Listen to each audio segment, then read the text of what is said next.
that there is a lot more going on in human decision-making, not only among individuals, but even more importantly among groups, than this idea that information drives behavior. And so Eddie began to formulate this idea that you had to look at things that would play to people's irrational emotions.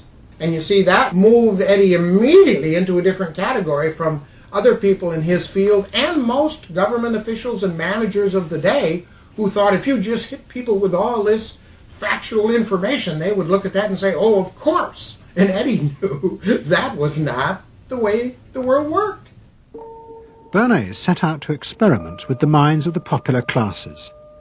His most dramatic experiment was to persuade women to smoke. At that time, there was a taboo against women smoking, and one of his early clients, George Hill, the president of the American Tobacco Corporation, asked Bernays to find a way of breaking it. He said, we're losing half of our market because men have invoked a taboo against women smoking in public. Can you do anything about that? I said, let me think about it. And then I said, have I your permission to see a psychoanalyst to find out what cigarettes mean to women? He said, what'll it cost? So I called up Dr. Brill, A.A. Brill, who was a leading psychoanalyst in New York at that time. How come you didn't call your uncle? Why didn't you call your uncle? Because he was in Vienna. A.A. Brill was one of the first psychoanalysts in America, and for a large fee he told Bernays that cigarettes were a symbol of the penis and of male sexual power. He told Bernays that if he could find a way to connect cigarettes with the idea of challenging male power, then women would smoke, because then they would have their own penises.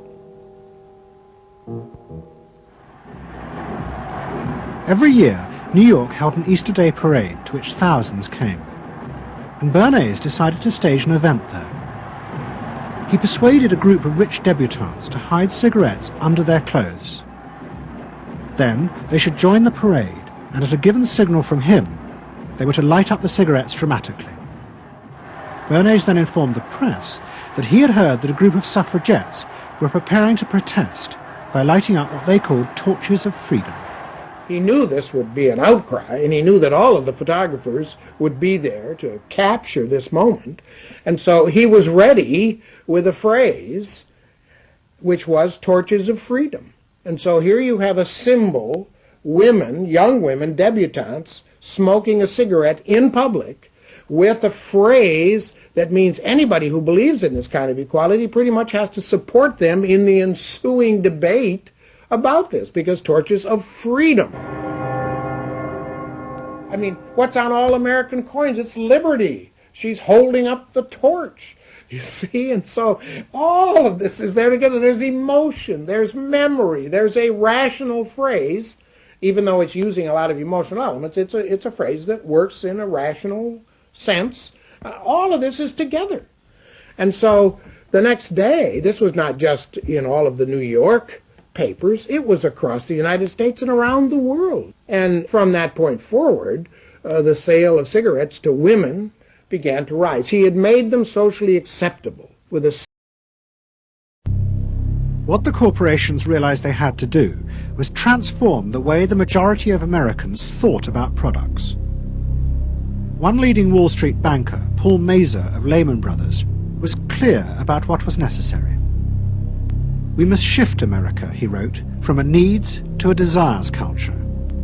People must be trained to desire, to want new things even before the old have been entirely consumed. We must shape a new mentality in America. Man's desires must overshadow his needs.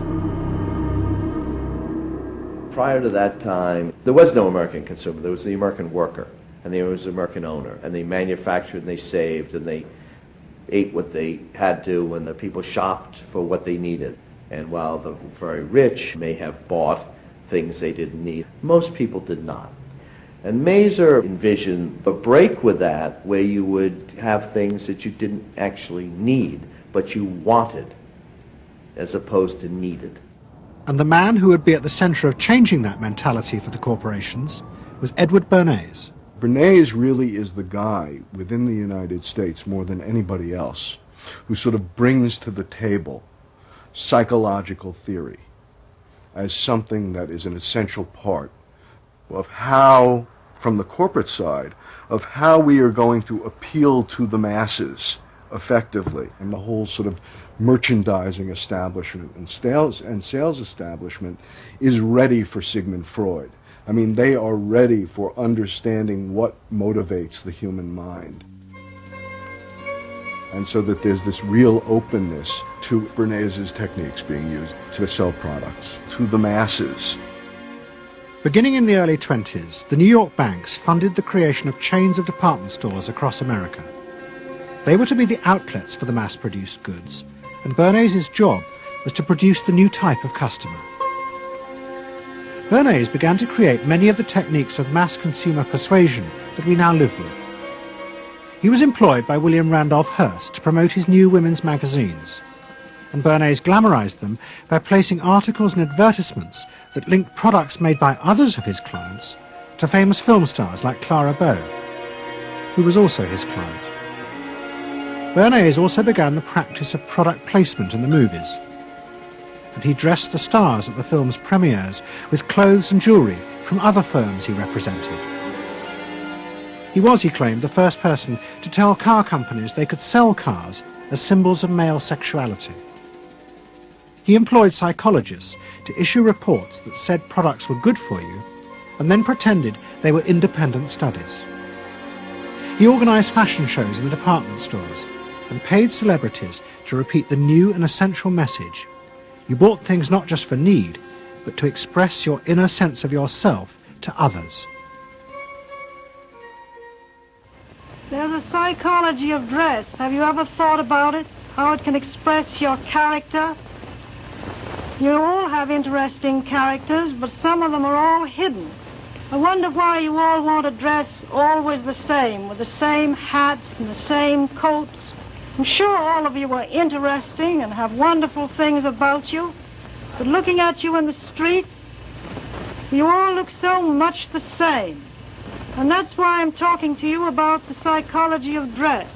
Try and express yourselves better in your dress. Bring out certain things that you think are hidden. I wonder if you've thought of this angle of your personality. I'd like to ask you some questions. Why do you like short skirts? Oh, because there's more to see. More to see, eh? What good does that do you? That's my answer. It makes you more attractive. It does? In 1927, an American journalist wrote, "A change has come over our democracy. It is called consumptionism. The American citizen's first importance to his country is now no longer that of citizen, but that of consumer." The growing wave of consumerism helped in turn to create a stock market boom. And yet again, Edward Bernays became involved, promoting the novel idea that ordinary people should buy shares, borrowing money from banks he also represented. And yet again, millions followed his advice. He was uniquely knowledgeable about how people in large numbers are going to react to products and ideas and so on. But in political terms, if he were to go out, so I can't imagine that he could get 3 people to stand and listen. Wasn't particularly articulate, was a kind of funny looking, and didn't have any sense of reaching out for people one-on-one. None at all. He didn't think about people in groups of one, thought about people in groups of thousands. So I would have nothing to do with him. The president contacted him. President Coolidge was a quiet, taciturn man and had become a national joke. The press portrayed him as a dull, humorless figure. Bernays' solution was to do exactly the same as he had done with products. He persuaded 34 famous film stars to visit the White House. And for the first time, politics became involved with public relations. And I lined up these 34 people, and I'd say, "What's your name?" He'd say, "Al Jolson." I'd say, "Mr. President, Al Jolson."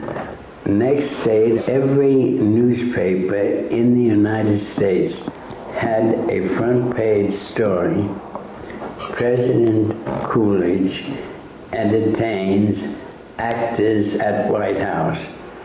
And the Times had a headline which said, "President nearly laughed." And everybody was happy. But while Bernays became rich and powerful in America, in Vienna his uncle was facing disaster. Like much of Europe, Vienna was suffering an economic crisis.